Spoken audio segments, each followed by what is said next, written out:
Okay, I got my panel all scuffed here, and since we don't have a candy white, as we talked about earlier, I got some Wicked White in here with a little bit of the 4012 reducer, and using my H stencil from Art Tool, just going to do some real quick, realistic flames. Start out, when you're on black, always start on white, and then you can build the colors later on. When you're on a white panel, we can just start with the candies right away. So let's get at it.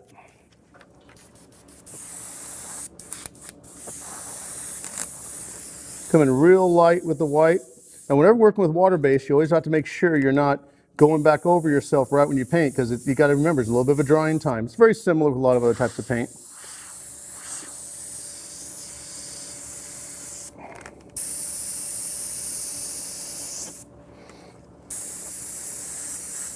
You see I'm using mostly just part of that stencil here. I'll use the rest of it as I'm going along.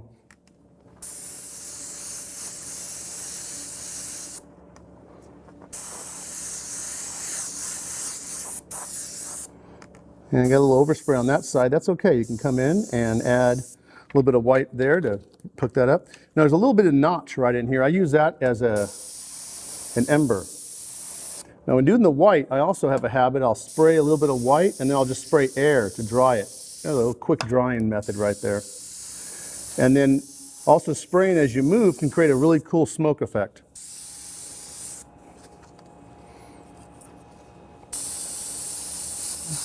A little bit more color on that. And then I can come in. Sometimes I'll pinch these two together. Create another layer of white in there.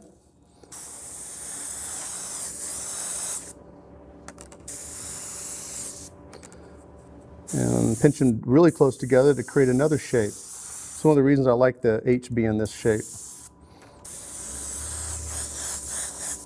Just by pinching it, you get a different stencil.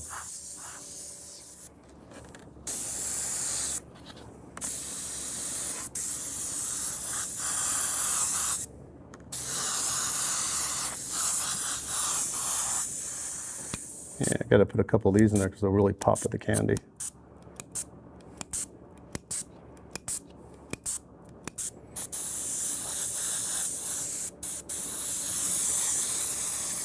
And they also hide overspray.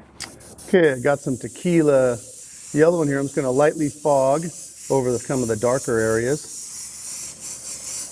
The brush. You got to be careful not to get too wet. Remember, this is water-based, so it does dry much faster than the old water bases, but you got to be careful not to layer too much, or it'll start actually getting a weird texture. Start almost fish-eyeing, like beading up on there. So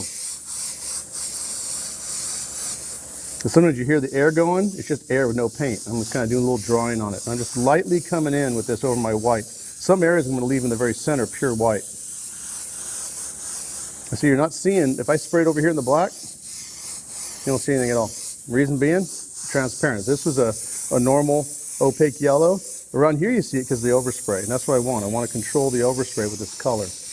Plus I'm building it up sequentially. I'm coming in with yellow, and the next color is going to be like an orange. You can do different sequences. Now I'm using tequila. I'm using tequila yellow here because it's an orangish yellow, like a red yellow. And I'm coming in with oranges and reds. If I was doing a green flames, I would use the lemon yellow because that is actually a blue yellow or a green yellow. Okay, after I've let this dry, and trust me, it's only been a couple of minutes, you always want to get a little bit of that off. That's dry overspray. It's not going to help you any. If anything, it's going to build up a texture coat that can really cause a problem. I've got grabber orange in here now with the 10% 40-30, and do the exact same thing I did before. Remember, I left a little bit of the white showing? Well, I'm still going to go on the outside here, but let a little bit of the yellow show. And remember, when dealing with fire, the brightest area is the hottest part, and it blends out as you go away. So I want to leave some yellow and some white behind. The last color, it's going to be a real simple flame. I'm just going to use, now I'll come in and do it right over this area so you can see how bright this orange, how saturated the color can get.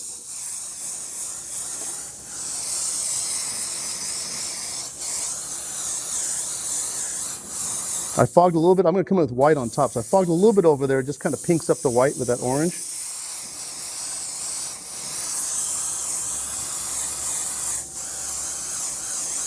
So now I've got, distinctly different. You can see the orange, you can see the yellow, you can see the white in there.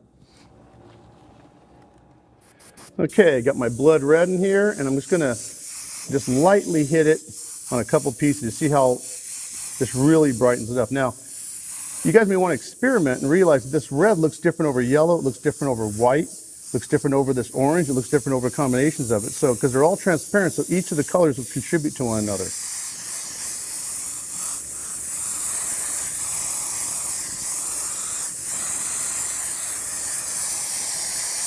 That's literally all the red I'm going to do.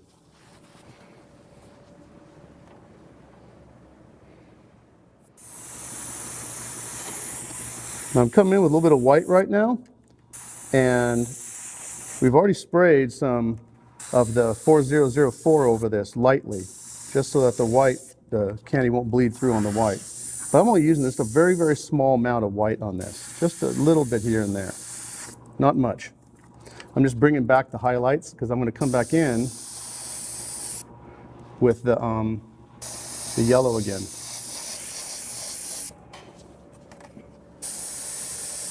And I'll even do a couple of little flick tricks.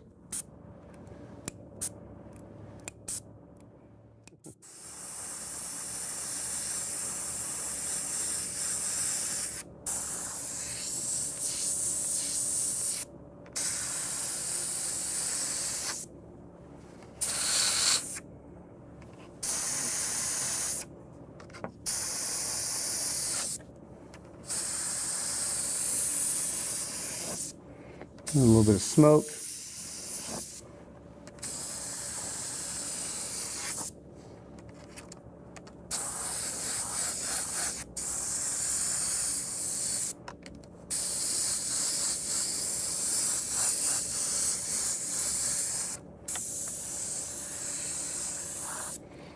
Okay, now we're ready to come back in with the yellow. Now as a top coat for this fire, the white here, I'm coming in with some of that lemon yellow because it's a little bit brighter than the tequila yellow. Not respraying everything, leaving some of the white alone here and there, but just a little bit of it. And be careful, it gives a little bit of green tint if you're not careful, but it kind of cool. It adds a little bit of a brighter yellow in the center. When this is clear, it'll really pop out nice. Now, if I want to, I can come in with the black candy and using the stencil, come in and do some inclusions here and there to bring back the black, but I've got all these colors are literally layered over in the back. So when you clear this, it'll all kind of have a cool muted look to it. Different angles, you'll see the reds and the oranges in the background.